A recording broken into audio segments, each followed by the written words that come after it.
सर्दियां स्टार्ट हो चुकी हैं नॉर्थ इंडिया में ज़बरदस्त वाली, और बहुत सारे लोगों को मेरी तरह अट्रैक्ट करते हैं हिल स्टेशंस। और आपको पता है कि मोस्टली हिल स्टेशंस का जो टेम्परेचर है इस टाइम पे वो सब जीरो होता है। और हम लोग जब अपनी गाड़ी में घूमने जाते हैं तो बहुत सारी प्रॉब्लम्स फेस करनी पड़ती हैं। तो अगर आपको वाकई में कहीं जाना है और आपको लगता है कि आपकी गाड़ी प्रॉब्लम क्रिएट कर सकती है या आप उतने कॉन्फिडेंट नहीं हो, तो ये वीडियो आपके लिए है। अब ये गाड़ी पेट्रोल है या डीजल है, ये दोनों के लिए होगी, और डीजल गाड़ियों के लिए स्पेसिफिकली भी हम बात करेंगे, वो वीडियो में आगे चल के बात करेंगे। तो पहले हम लोग बात कर लेते हैं ओवरऑल गाड़ियों के बारे में और दोनों पेट्रोल डीजल इंजन्स के बारे में, जो चीज़ें कॉमन है। तो चलो स्टार्ट करते हैं एक एक करके। और welcome back to my YouTube channel, मैं आपका होस्ट जितेंद्र। तो चलो शुरू करते हैं। तो सबसे पहली चीज़ जो आपको ट्रिप से पहले चेक करनी है, वो चेक करनी है अपनी गाड़ी की बैटरी। अगर आपकी गाड़ी की बैटरी पुरानी हो चुकी है या फिर नॉर्मल कंडीशन में भी आपको लंबा सेल्फ देना पड़ रहा है गाड़ी को, तो फिर आपकी बैटरी में प्रॉब्लम हो सकती है। और इसका सीधा सीधा मापदंड ये लगा लो कि अगर आपकी बैटरी 2 साल से पुरानी है तो आपको डेफिनेटली उसको चेंज करना चाहिए, उसको उसकी मेंटेनेंस के बारे में सोचना चाहिए। अगर 2 साल से नहीं है तो फिर आपको बैटरी की टेंशन लेने की ज़्यादा ज़रूरत नहीं है। तो अगर आपकी बैटरी अच्छी नहीं होगी तो आपको सर्दियों में डेफिनेटली ही प्रॉब्लम आने वाली है, क्योंकि अगर बैटरी 100% चार्ज है तो ठंड में जाके वो 70% जितना ही चार्ज रह जाएगी। सिंपल सा बेंचमार्क है, इसको आप दिमाग में रख लीजिए। तो पहली चीज़ आपको बैटरी चेक कर लेनी है। तो दूसरी चीज़ आती है जी इंजन कूलेंट। इंजन कूलेंट अगर आपकी गाड़ी नहीं है तो डेफिनेटली आप कंपनी रिकमेंडेड कूलेंट यूज़ कर रहे होगे, जो कि वाटर प्लस इथाइल ग्लाइकोल का मिक्स होता है, और ये आपका एंटी फ्रीज का काम करता है। अप टू -30 डिग्री तक भी ये फ्रीज नहीं होता ईजिली। तो ये वाली चीज़ होगी। अगर आपने पानी डाला हुआ इंजन के अंदर और पानी रन कर रहे हो, अगर आपकी गाड़ी पुरानी है तो भाई ये आपके लिए प्रॉब्लमेटिक हो सकता है, क्योंकि अगर ये फ्रीज़ हुआ तो मे बी आपका रेडिएटर फट जाए, मे बी आपका इंजन ब्लॉक में क्रैक आ जाए, मे बी आपकी कोई पाइपलाइन फट जाए।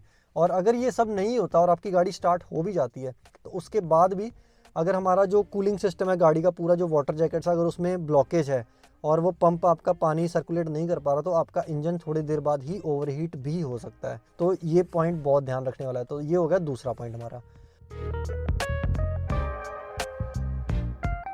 तीसरा पॉइंट जो सबसे इंपॉर्टेंट है वो है इंजन ऑयल हमारा। तो बड़े सारे लोग इस चीज़ को सीरियस नहीं लेते, लेकिन इंजन ऑयल बहुत इंपॉर्टेंट रोल प्ले करता है कोल्ड स्टार्टिंग में। इंजन ऑयल जो है इंजन को लुब्रिकेट करता है, यानी कि वियर एंड टियर से भी बचाता है। तो अगर आपका इंजन ऑयल ज़्यादा पुराना है और वो थिक हो चुका है तो फिर वो ठंड में और ज़्यादा थिक हो जाएगा और वो जमने की कगार पे आ जाता है। तो उसके बाद क्या होता है, जब आप इंजन में सेल्फ मारते हो तो वो आपको बहुत ज़्यादा रेजिस्टेंस देता है इंजन ऑयल। तो उसकी वजह से क्या होता है कि जो स्टार्टर मोटर होता है वो अच्छे से इंजन को घुमा नहीं पाता और वो इंजन जो है वो स्टार्ट नहीं हो पाता।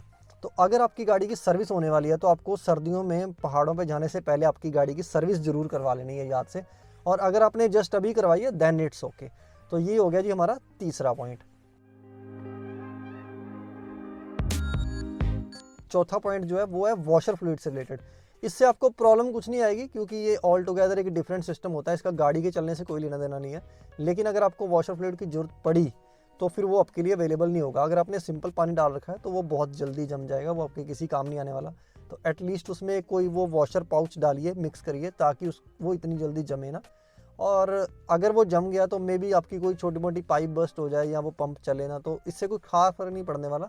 लेकिन स्टिल आपको ध्यान रखनी चाहिए ये वाली चीज़ें। आप अगर कोई भी गाड़ी लेके जा रहे हो, चाहे वो पेट्रोल है चाहे वो डीजल है, आपको ये 4 चीज़ों का ध्यान रखना है। बहुत इंपॉर्टेंट चीज़ें हैं ये छोटी छोटी चीज़ें आपकी ट्रिप को ख़राब कर सकती हैं और अच्छा बना सकती हैं। अगर आप इनका ध्यान रखोगे तो आपको ट्रिप्स पे प्रॉब्लम नहीं आएगी, और अगर आप इनका ध्यान नहीं रखोगे तो मे बी आपको प्रॉब्लम आ जाए या ब्रेक डाउन हो जाए गाड़ी, तो फिर वो थोड़ा सा प्रॉब्लमेटिक हो जाता है जब आप घर से दूर होते हो। तो चलो यहाँ तक हो गया ये जर्नल इंजन्स के बारे में। अब बात कर लेते हैं स्पेसिफिकली डीजल इंजन्स के बारे में, कि डीजल में क्या प्रॉब्लम आती है, उसके कारण क्या है और उसका सोल्यूशन क्या हो सकता है।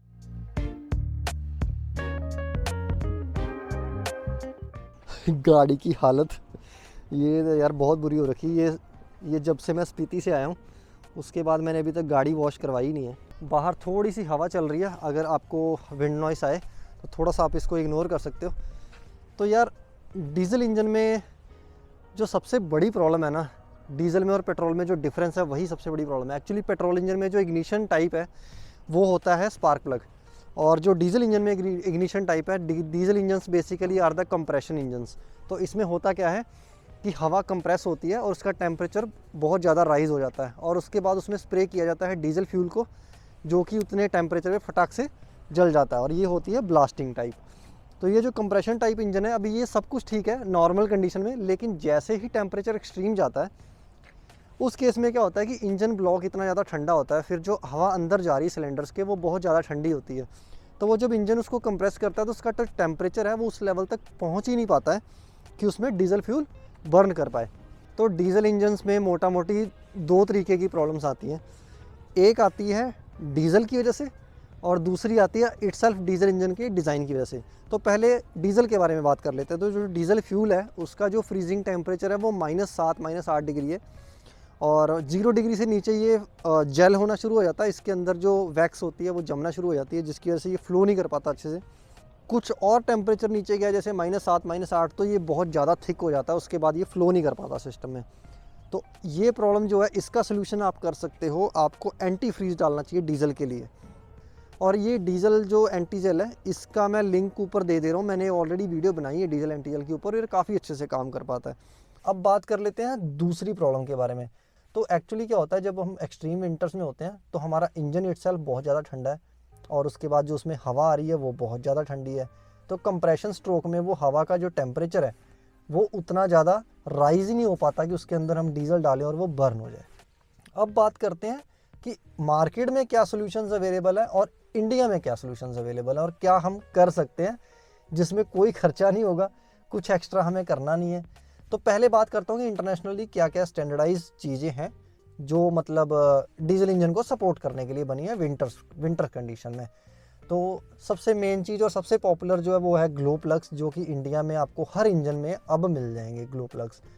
ये हो गया। दूसरा हो गया इनटेक हीटर्स। वो क्या होता है, जहाँ पे भी इनटेक लाइंस होती हैं वहाँ पे कहीं पे एक हीटर लगा होता है, और वो जितनी भी हवा अंदर जा रही है उसको गर्म करके इंजन में भेजता है। ये दूसरी चीज़ होगी। तीसरी चीज़ होगी हमारी कूलेंट हीटर्स। तो कूलेंट हीटर अब 2-3 जगह अलग अलग तरीके से यूज़ किए जाते हैं। कूलेंट हीटर और ब्लॉक हीटर सेम चीज़ है। तो वो छोटा सा एक हीटर होता है जिसको हम इंजन के ब्लॉक में वाटर जैकेट में कहीं पे लगा होता है, और उसमें बिजली के कनेक्शन देते हैं आउट एक्सटर्नल एसी सप्लाई। और वो ऐसा होता है कि स्टार्ट करने से आप 2-3 घंटे पहले उसको प्लग कर दो ताकि आपका इंजन जो है वो नॉर्मल टेम्परेचर पे आ जाए। उसके बाद आप आराम से इग्निशन लोगे तो इंजन स्टार्ट हो जाएगा। और इसी कूलेंट हीटर में एक डीजल टाइप हीटर भी आते हैं। वो एक्चुअली ऑक्सिलरी सिस्टम्स होते हैं जो कि डीजल बर्न करके ही आपके इंजन को गर्म रखते हैं। ये बाहर वाली कंट्रीज़ में यूज़ होते हैं इंटरनेशनल लेवल पे बड़ी बड़ी डीजल इंजन्स में। नॉर्मली हमारे इंडिया में इतने प्रचलित नहीं है क्योंकि यहाँ पे उतनी ज़रूरत भी नहीं पड़ती। तो ये कूलेंट हीटर्स हो गए। और उसके अलावा ये वाली चीज़ें होगी जो इंटरनेशनल मार्केट में जो स्टैंडर्ड हैं, जो ऑटोमोबाइल मार्केट्स में यूज़ करी जाती हैं। इसके अलावा एक और चीज़ मिस कर गया मैं।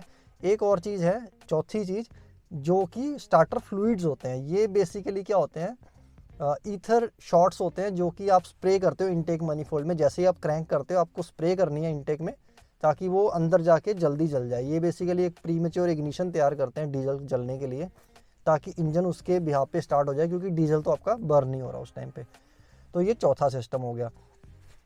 तो ये एक ओवरऑल एक रेंज होगी जो सपोर्ट सिस्टम है डीजल इंजन की। अब बात करता हूँ इंडिया में क्या क्या चीज़ें चलती हैं और क्या आप यूज़ कर सकते हो और क्या ट्रिक्स हो सकती हैं जो आपके काम आ जाए, जो मैंने भी यूज़ करी हैं, जो एक्सपीरियंस से सीखी हैं, जो सुनी हैं। तो अब सबसे पहली चीज़ कि आप कोशिश करो कि अपनी गाड़ी को थोड़ा कवर करके रखो ताकि आप विंड ब्लास्ट से या डायरेक्ट टेम्परेचर कम होने से आप बचा सको अपनी गाड़ी को, ताकि आपका इंजन इतना ठंडा ही ना हो कि वो सुबह स्टार्ट ना हो पाए। पहली चीज़। दूसरी चीज़, आपको हमेशा गाड़ी को ईस्ट फेसिंग खड़ा करना है सुबह, ताकि जब भी धूप निकले आपकी गाड़ी के ऊपर सीधी धूप पड़े। और जैसे ही धूप निकलती है आपको इंजन भी आपका गाड़ी का खोल लेना है और उसको ओपन करके इंजन को धूप लगवाइए नॉर्मल। लेकिन ये कोई भी जो प्रोसेस है ये घंटा 2 घंटे ले सकता है आपके।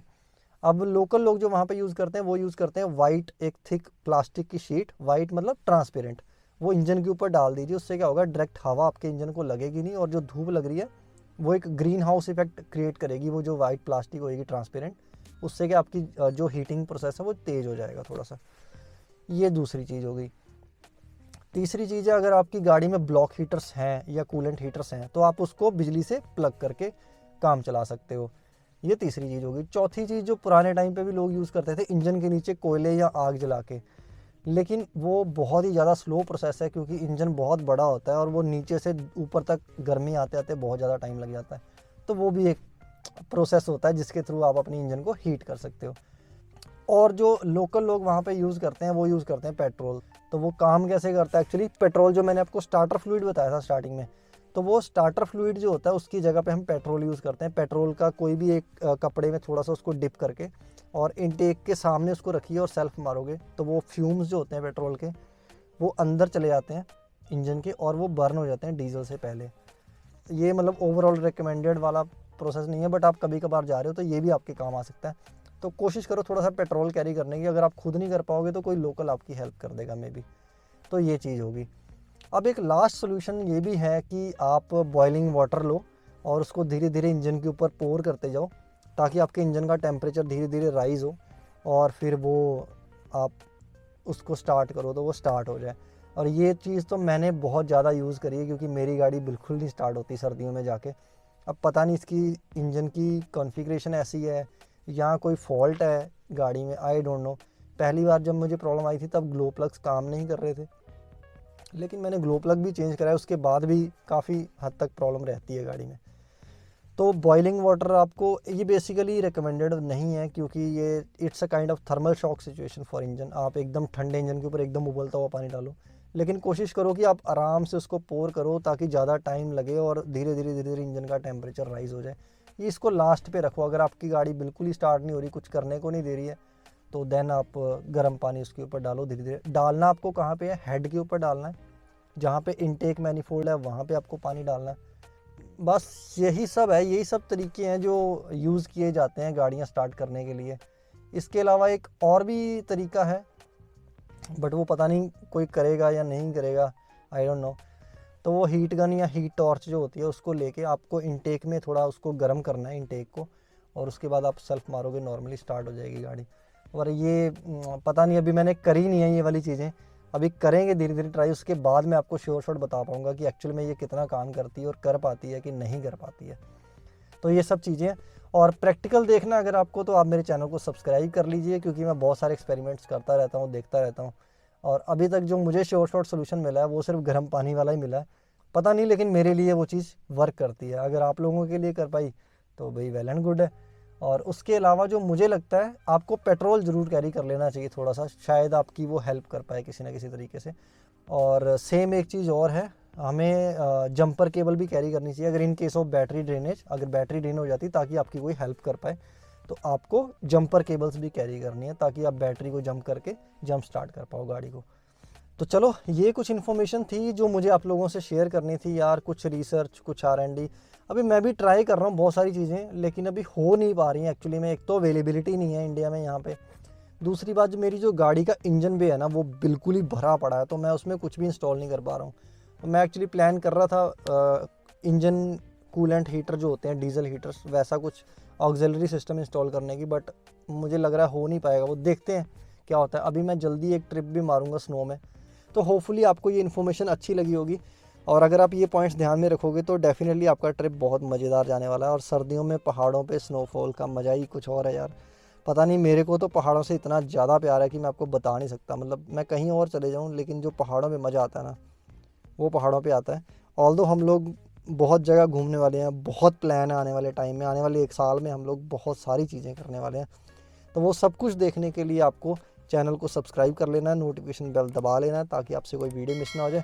और अगर आपको ये वीडियो अच्छी लगी है तो वीडियो को लाइक कर देना और अपने फ्रेंड्स, अपने सर्कल में भी शेयर कर दो ताकि और भी लोगों के काम आ सकें। तो तब तक के लिए keep travelling and stay safe, bye bye, take care.